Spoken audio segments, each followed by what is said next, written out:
back once again with another team build. In this video, it's going to be obviously the Angels. Now, before you jump down my throat, because I always have a couple people jumping down my throat on these team builds, one thing I am going to say, from here on out, although there's only like 3 or 4 left, the rest of the team builds I do for the rest of the season, instead of using my creative player on a player that's not in the game, I'm just going to list a few players from that franchise I would like to see in the game in future seasons. Now, obviously, the Angels, just like the Washington build, I would like to see Vladimir Guerrero. We're going to have Trout, Edmonds, and Reggie Jackson in the outfield with David Freese, Yunel Escobar, Rod Carew, and Kendrys Morales on first base. We're going to have that flashback Mike Napoli behind the plate.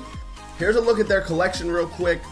The Irvin Santana Gold is one card I wish I did grab, but all in all, the rotation ended up being pretty good. We got Nolan Ryan, Zach Greinke, John Lackey's flashback, Bartolo's flashback, and Garrett Richards throws pretty hard, so he's solid. And then on the bench, we're going to have Howie Kendrick, Andrelton Simmons, Cole Calhoun, Eric Ibar, and then Josh Hamilton. I know a couple people probably, right when this video started, they may have hit that dislike button because I don't have Josh Hamilton on my team. Trust me, he's on the bench. I just already have a solid stacked lefty lineup. I'd rather have Reggie Jackson out there than Josh Hamilton because Josh Hamilton, 99 maxed out against righties, but he doesn't hit lefties very well. Reggie Jackson actually has solid numbers against lefties, so we'll just use Josh Hamilton as a pinch hitter off the bench. We're going up against Felix Hernandez in this one.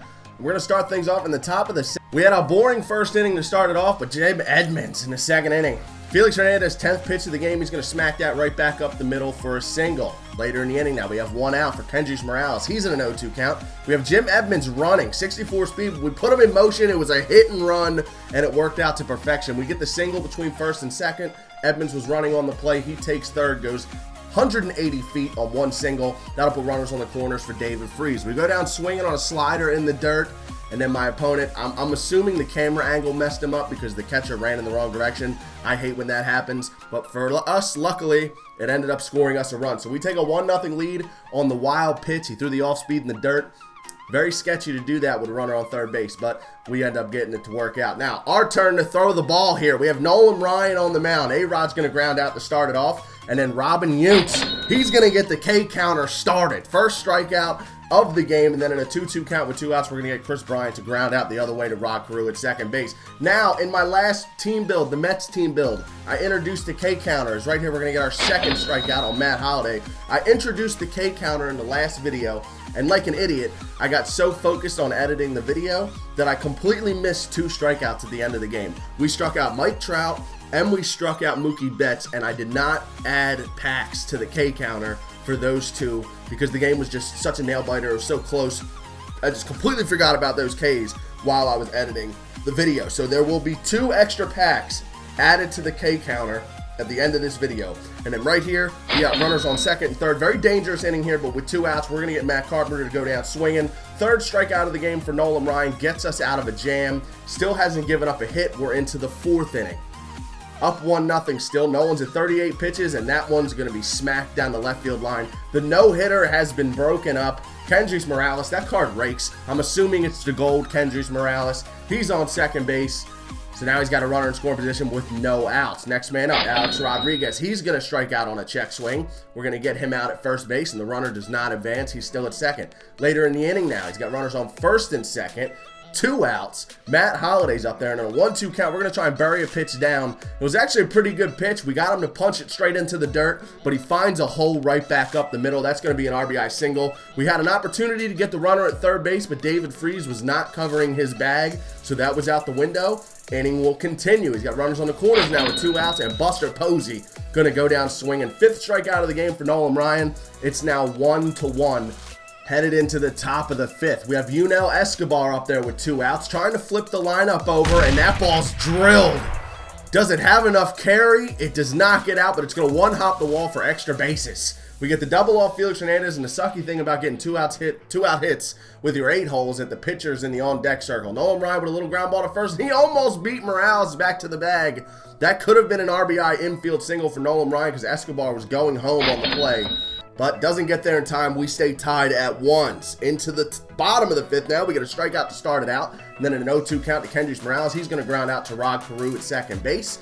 Now we have 2 outs here in the bottom of the 5th. We have an 0-1 count to Matt Carpenter, and I just really missed my spot.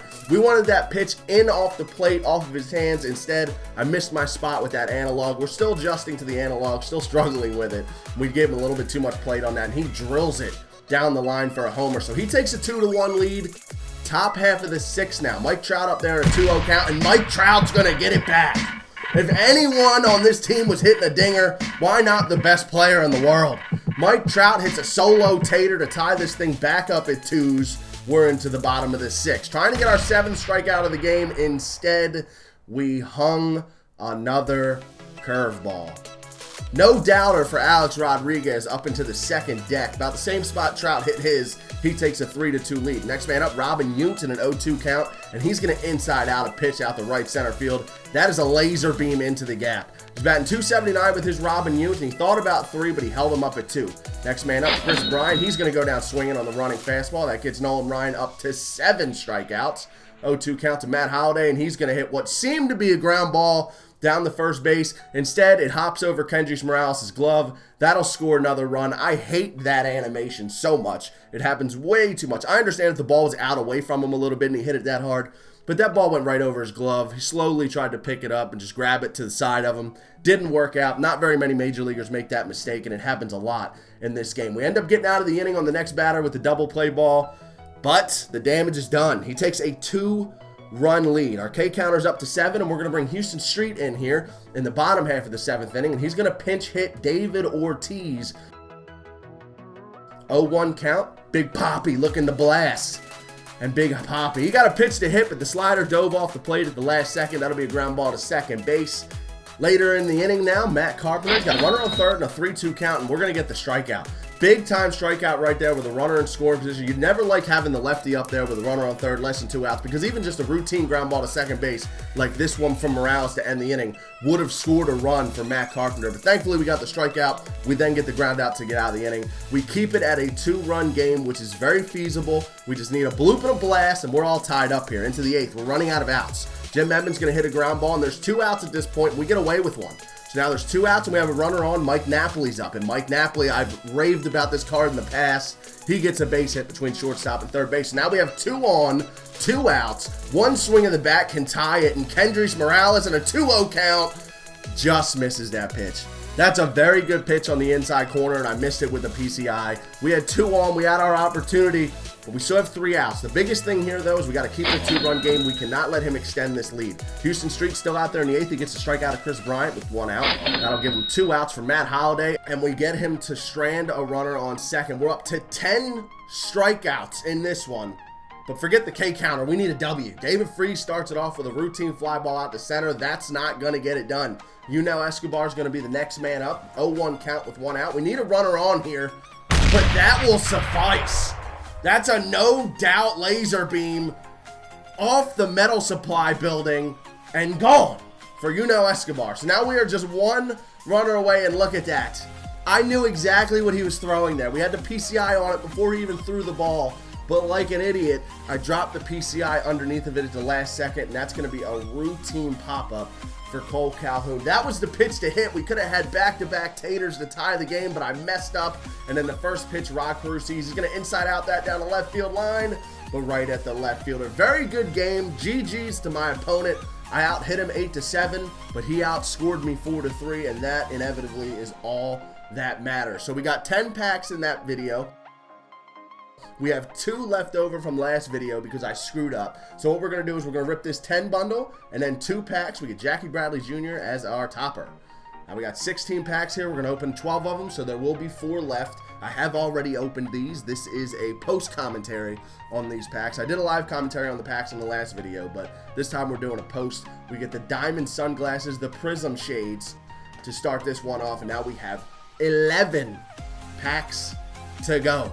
We got a Flashback rookie Tulowitzki in the last video, the Mets build out of the packs. We got rookie Tulo, and that was our 3rd rookie Tulo of the year. That card is still selling for over 35,000 stubs, so that was a pretty solid purchase. Actually, that card, in fact, paid for these packs. So let's see what we can get, man. We have golds and diamonds that want to be pulled. I do believe they juiced up the pack since the last update. or at least it seems everyone's pulling dope cards at this point in the year, a lot more frequently than they were earlier in the year at least, so we are on the hunt. I would like to get me that rookie Mauer. That's one rookie mission I have not pulled all season long. Is that Joe Mauer? We got our first gold. It's a 92, and it's a Aroldis Chapman. That's a solid gold pull right there. It's only selling for about 4 or 5K at this point in the season, but that'll pay for half of these packs. Beautiful pull right there, Aroldis Chapman. Let's see what else we can get. We got our second diamond equipment to go along with a gold card, so pretty good. I'm going to be honest with you guys, though. We got another little card coming here later in this pack opening. Make sure you stick around for the last few minutes of this video. We got some good stuff coming here. We got 4 more packs. We have 2 diamond equipments, 1 gold player, 3 packs to go. That pack didn't give us anything. Let's see what we can get. Next pack, we got another gold. It's an 87. Who's it going to be? Jean Segura. So there we go. There's our second gold. We also have 2 diamond equipments, and we have 2 packs to go. Who we gonna get? I had to hold it there. We got a Carlos Gonzalez rookie flashback. That's a rookie to prime mission. That card sells for about 15 to 20,000 stubs. So we made stubs off of these packs. At least we got that, right? We lost the game, but we got that. Make sure you guys smash the like button if you enjoyed. Subscribe to the channel if you are new. And as always, it's Top Shelf, and I'm out. Now in a second, we're Ernie Banks, the GOAT. That's a big fly out the left center field and gone. 3 straight games with a dinger for Ernie Banks. I was open up standard plus packs left and right because of that man. He is a stud.